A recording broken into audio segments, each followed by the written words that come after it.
Bonjour, bienvenue dans cette nouvelle séquence d'analyse des marchés immobiliers de l'île de la Réunion en partenariat avec le portail immodesîles.fr L'Immolela et l'Observatoire de l'immobilier réunionnais, organisme indépendant chargé d'analyser le marché des transactions et des locations dans l'île. Alors, il s'est passé pas mal de choses depuis le mois dernier. On va voir quelle est l'incidence de ces événements politiques sur le marché local. Donc, on va accéder à notre indice mensuel des marchés immobiliers, hein, exclusivité de l'Observatoire. À partir du portail Immodesile, vous allez sur nos outils et entre autres modules, vous allez cliquer sur l'indice mensuel des marchés immobiliers à La Réunion. Je clique immédiatement sur consulter et on va voir les compteurs pour ce mois de septembre. Il y a du rouge et il y a du vert. On va commencer par l'offre de biens. L'offre de biens, je vous rappelle que cet indice mesure l'évolution des quatre composantes essentielles du marché. L'offre, à l'opposé du spectre, la demande, et au milieu, les délais de vente et le volume des ventes. On a créé cet indice en 2018 avec pour chacune de ces composantes un indice de référence 100. Et tous les mois, on mesure l'état, la situation de ces composantes et on applique donc en fonction de l'indice de référence. Sauf de bien, on est à 61 dans le rouge, on est bien bien loin de l'indice de référence. Il nous manque 39 points et on chute. On va cliquer sur l'historique. Voilà. Création de l'indice, juin 2018, indice 100. On plonge jusqu'à l'indice 46 en fin de bulle immobilière, pénurie très très importante de biens à La Réunion.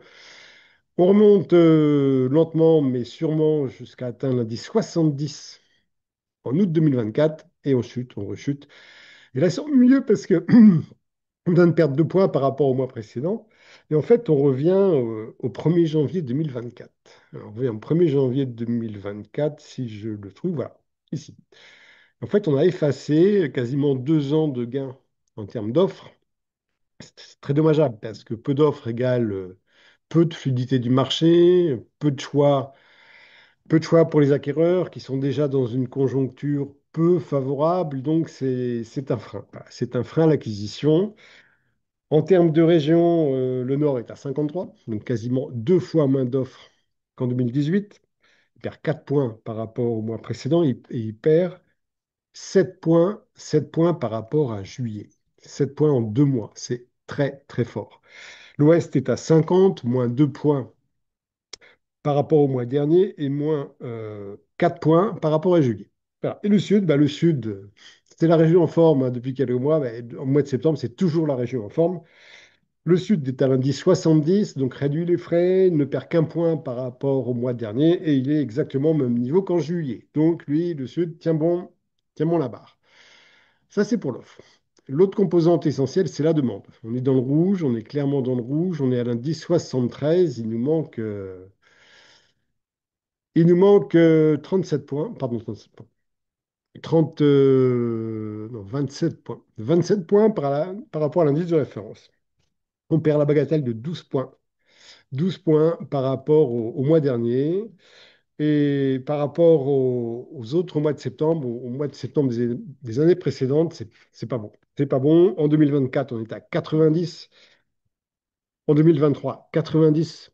En 2022, 93, 2019, 96 et 101 en 2018. Je vous passe la période de bulle immobilière où on a explosé les compteurs. Ça veut dire que on est sur un plus bas historique pour un mois de septembre et ces plus bas historiques de période, en fait, on les a cumulés depuis pas mal de temps, hein. Et vous voyez que là, on a la barre de l'indice 100 qui est ici. On l'a dépassé une fois en juin 2024. On l'a effleuré, non, là, quand même, indice 100 en mars 2025. Et sinon, il faut remonter à juillet 2023, plus de 2 ans pour avoir dépassé l'indice. Vous voyez, et là, on replonge. En termes de région, le nord est à moins 5 par rapport au mois précédent, donc indice 68. L'ouest à 37. 37, c'est super bas, il perd 14 points par rapport au mois précédent. Et le sud perd 16 points, c'est beaucoup, mais comme il était très haut, il est à l'indice 83. Voilà, il était à 99 le mois dernier, Il descend 83, mais c'est encore le leadership de toutes les régions. Donc voilà, donc l'offre, indicateur défavorable, demande, indicateur très défavorable. On ne s'étonne pas, hein, on en a parlé le mois dernier. Le mois dernier, on en était à bah, l'éviction, oui, enfin au départ de Bérou, remplacé par le Cornu, c'est ça, hein. Et pendant le mois, eh ben, il s'est passé rien. Il s'est passé rien. Et là, dernièrement, donc, on a eu un ministre décisionnaire à la tête d'un gouvernement de démissionnaires. Puis ce Premier ministre est devenu lui-même démissionnaire, donc à la tête d'un gouvernement de démissionnaires. Et là, ce Premier ministre vient de redevenir démissionnaire décisionnaire pour pouvoir recréer un autre gouvernement qui serait lui-même décisionnaire. On marche sur la tête. C'est pas en marche, hein, c'est on marche sur la tête. Il faut arrêter ça, mais au plus vite, parce qu'il n'y a pas que le marché immobilier qui souffre, hein. Mais là, on se prend une belle claque, hein, notamment sur la demande. Et les autres marchés, en fait, tout est lié, hein, toute l'économie tient ensemble, tout est cohérent, tout est interdépendant, et ça va pas bien se passer. Ça va clairement pas bien se passer. En attendant, il y a un indicateur qui est clairement dans le vert, c'est le volume des ventes. 151. Je clique sur l'historique.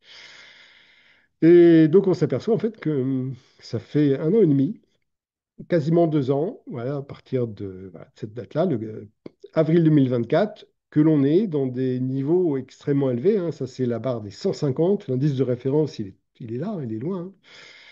Et je n'ai pas d'explication. Je n'ai pas d'explication. L'offre est faible, elle baisse. La demande est faible, elle baisse. Et pour autant, le volume des ventes, donc la concrétisation, là où se rejoint l'offre et la demande, eh ben, ça fonctionne bien. Donc, on ne va pas faire les difficiles parce qu'en fait, l'offre et la demande, ce ne sont que des déterminismes. Mais la résultante, c'est ce qui compte le plus, c'est le volume des ventes. Et bien, le volume des ventes, il est fort, plus 5 points par rapport au mois précédent.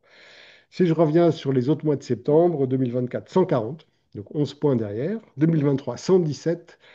2022, 128. Je vous passe la bulle, la période de bulle. 2019, 160, un petit peu plus haut. Et 2018, 125. Donc, c'est un excellent mois de septembre qui constitue un indicateur très favorable. Le Nord perd 5 points par rapport au mois précédent. L'Ouest gagne 8 points. 8 points, il franchit juste la barre des 100, en fait, il est à 108. Et le Sud explose le score. Il est à 226 sur un indice donc de référence 100. Il gagne 39 points. Donc le Sud, toujours en pleine forme. En termes de délai, on est également dans le vert. On n'est pas loin de l'indice, mais on est sous l'indice. Alors, il y a eu un mois excellent, c'était le mois d'août, sans aucune explication. Et là, on rejoint les mois précédents. On se maintient sous l'indice 100.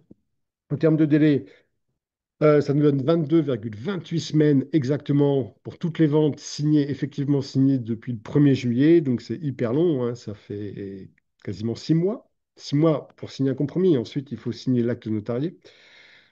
En termes de proportion de ventes négociées, on atteint le chiffre extrêmement élevé de 73,26%. Donc quasiment trois quarts des ventes font l'objet d'une négociation à la baisse. En fait, c'est ce qui explique ce délai.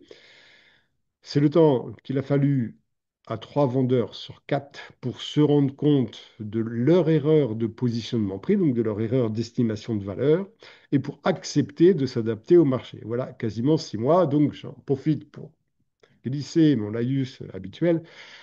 Vous avez un projet de vente sérieux. Nous sommes dans un marché délicat dont l'avenir n'est pas très brillant, tout au moins tant qu'on n'aura pas trouvé une solution politique à la situation en France. Donc, ne vous trompez pas de stratégie, fixez-vous immédiatement au prix marché. Le prix marché, il est clair, il est, eh ben, il est connu par très peu de monde à La Réunion. L'Observatoire de l'immobilier, grâce à son réseau de 122 agences immobilières agréées, donc vous contactez l'une d'entre elles, oui, c'est ici, nos agences partenaires, elle a nos analyses en temps réel. Et donc, elle pourra vous indiquer comment se porte l'immobilier dans votre quartier et surtout combien vaut votre maison, votre appartement au 21 en fonction des dernières ventes de la semaine, du mois dernier, dans le même quartier, avec les photos, les descriptifs, le prix de départ souhaité par le vendeur, le prix final obtenu et le délai qu'il a fallu. Et là, vous aurez tous les moyens de vous positionner de la façon la plus efficace possible. Enfin, dernier chiffre, c'est nouveau, hein. On a fait travailler notre informaticien. sur nos statistiques et on est maintenant en mesure de vous donner la marge de négociation moyenne. Parce que savoir que trois quarts des ventes sont négociées, c'est bien, mais savoir de quel montant elles sont négociées en moyenne, c'est mieux. Eh bien, on a le chiffre. Depuis le 1er juillet, la marge de négociation moyenne, elle est de 9,67%. 9,67% sur un prix de mise en vente de 500 000, bah, ça fait quasiment 50 000 euros de chute. C'est important. On monte jusqu'à 15% dans l'Est, hein, 15% de négociation dans l'Est, on dépasse les 10% dans le Nord, et où qu'on n'est pas on n'est pas dans la marge, hein, on est vraiment sur de la négociation importante. Si vous voulez en savoir plus, contactez une agence partenaire, elle vous donnera les chiffres avec la plus grande précision, puisque les chiffres que je vous donne sont des chiffres grand public. Voilà, en attendant le mois prochain et les prochaines nouvelles de la situation politique, je vous souhaite bon vent et à bientôt.